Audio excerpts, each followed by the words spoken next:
নমস্কার, আমি তরুণ ঘোষ। ডক্টর ইউনূস তিনি হ্যাঁ না ভোটের অপেক্ষায় আতঙ্কে দিন কাটাচ্ছেন যমুনায়। খবর কিন্তু একবারে পাক্কা খবর, এর মধ্যে কোনো 99.99% হচ্ছে পাক্কা খবর। এই ভোটে যদি হয় এই ভোটে যদি নায়ের পক্ষে যদি ভোট বেশি পড়ে, তাহলে পরে তার ক্ষেত্রে কি কি প্রভাব আসতে পারে সেই নিয়ে তিনি এখন চিন্তায় চুল ছিঁড়ছেন। যমুনায় শুয়ে, বিছানায় শুয়ে, ঘুম আসে না, ঘুমের ট্যাবলেট খাওয়া বারণ, সারা বিনিদ্র রজনী তার যায়।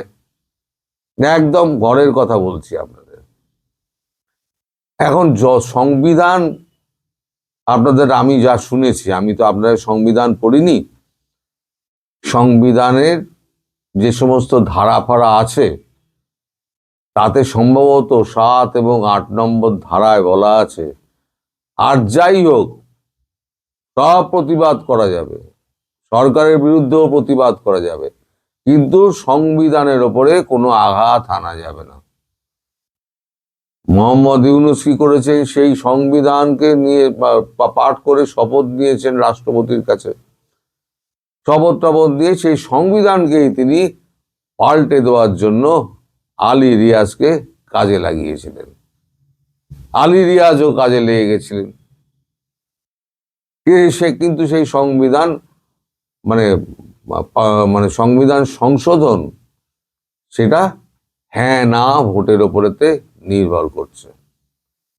এই যে সরকারি খরচে সমস্ত আমলাদের, সব কর্মচারীদের নামিয়ে দেওয়া হয়েছে প্রচারের কাজে, এবং শত শত কোটি টাকা ব্যয় করা হচ্ছে সরকারি অর্থ ভাণ্ডার থেকে। মানে জনগণের টাকা জনগণের পিঠের চামড়া তোলার জন্য তিনি ব্যবহার করছেন। এখন এইগুলো করে এখন যদি হ্যাঁ এর পক্ষে ভোট না পড়ে, যার জন্য উনি এত প্রচার চালাচ্ছেন, তাহলে তার কি কি হতে পারে তিনি এখন সেই চিন্তা করছেন। মানে কত রকমের শাস্তি তার হতে পারে।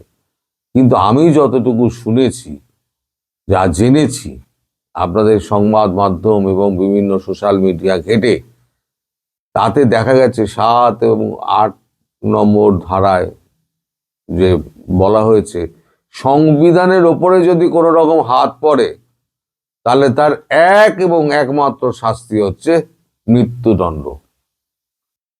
এখন আর কি কি হতে পারে সেটাও এখন, মানে তার আগে তিনি পেঁদানি খেতে পারেন কিনা, তাকে সমস্ত লুঙ্গি পুঙ্গি ধরে তাকে দৌড় করানো যায় কিনা, সে সমস্ত ব্যাপারগুলো তাকে কিন্তু ভাবাচ্ছে। কিন্তু দেশ থেকে তো আর সরে যাওয়া যায়, এখন তো চলে যাওয়া যাবে না, কারণ দেশের মধ্যে তিনি আটকা পড়ে গেছেন।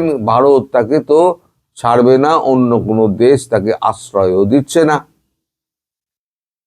তিনি সংবিধান বিরোধী যত রকমের কাজ আছে সব কাজ তিনি সেরে ফেলেছেন। যেমন যারা নিরীহ মানুষ তাদেরকে সব জেলবন্দি করেছেন। তাদের কাছে সন্ত্রাসবাদী কে?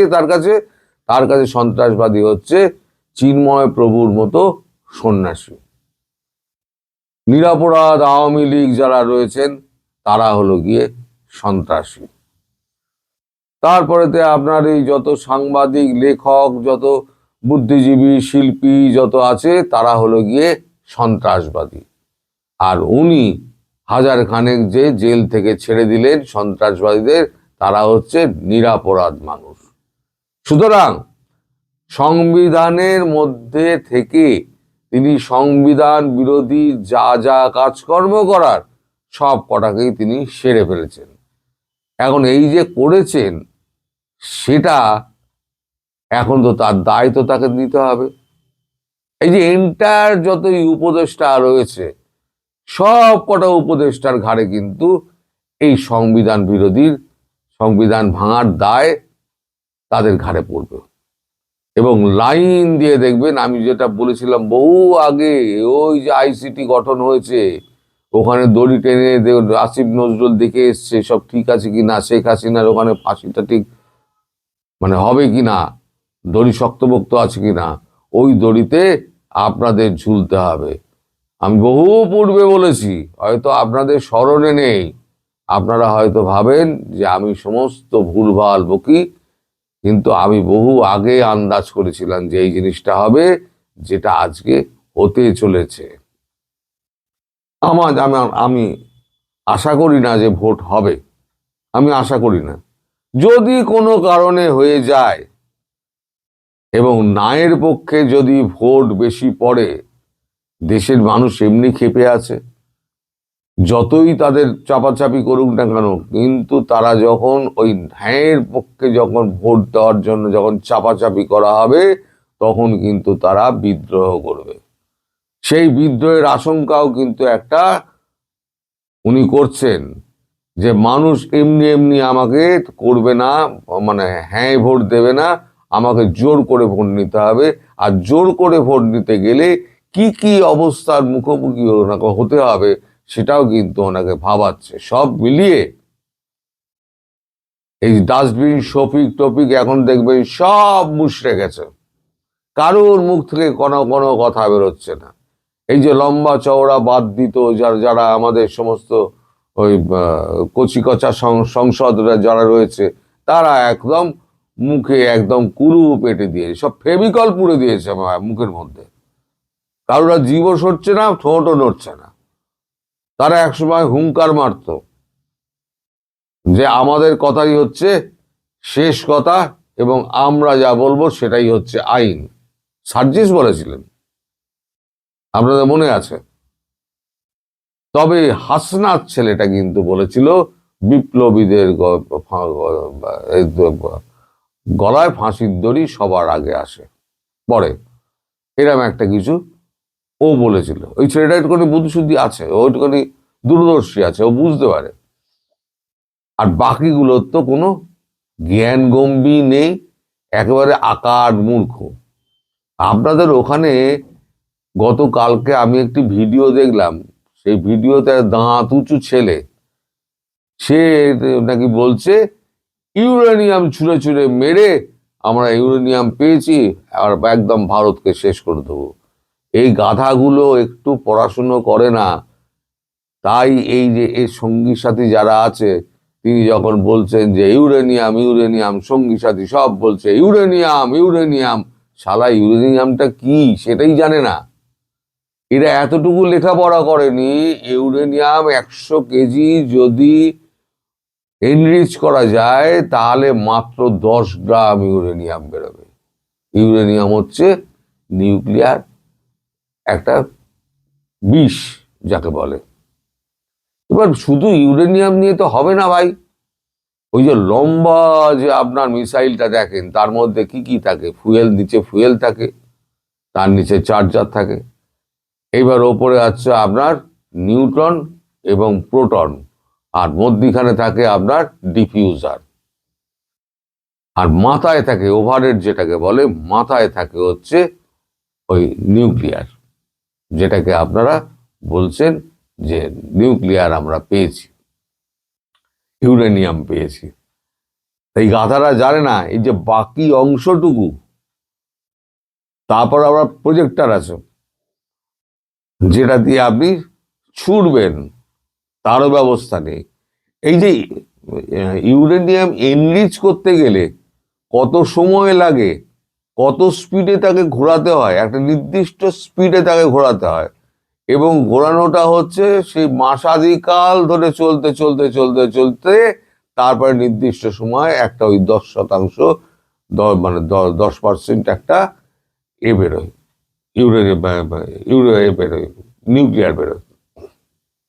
তার মানে আপনারা যদি মনে করেন যে ওই ঢেলা নিয়ে, মাটির ঢেলা নিয়ে ভারতের দিকে ছুটবেন, তাহলে কিছুই হবে না।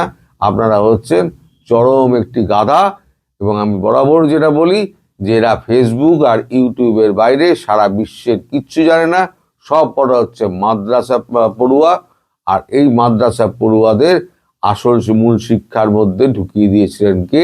আমাদের প্রধানমন্ত্রী শেখ হাসিনা। তাদের জন্যই আজকে দেশের এই অবস্থা। তো যাই হোক, আমি এখন সমালোচনা করতে বসিনি। সমালোচনা করলে এখন তো অনেক মানে সময়, সেই সমালোচনার সময় নেই। এখন হচ্ছে দেশ গড়ার সময়। এখন এই দেশ গড়তে গেলে এখন দরকার সেটা হচ্ছে যত তাড়াতাড়ি ইউনূসকে বিদায় করা যায়। মূল প্রসঙ্গে ফিরে আসি, ডক্টর ইউনূস এখন কি ভাবছেন। ডক্টর ইউনূস এখন প্রতিটা দিন, তার খাওয়া দাওয়া তো লিমিটেড, তিনি বেশি খেতে টেতে পারেন না।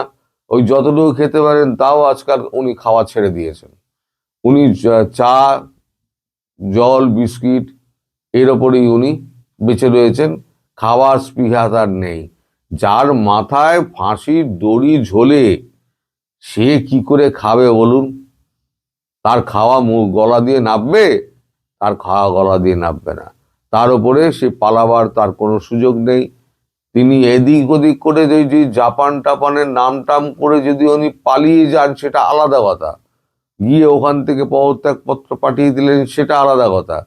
কিন্তু নর্মালি উনি ভোট করে, ওই হ্যাঁয়ের পক্ষে ভোট করে উনি যদি মনে করেন উনি ক্ষমতায় টিকে থাকবেন, ওটা ভুল হচ্ছে। যতই শক্তি আপনি কাজে লাগান, দেশের মানুষ যদি আপনার বিপক্ষে চলে যায়, তখন হাজার জোর করেও পাকি বাহিনী পেরেছিল? ৭১-এর যে যুদ্ধ হয়েছিল, রক্তে ভেসে গেছিল, কিন্তু আপনার তো কোনো অবদান নেই।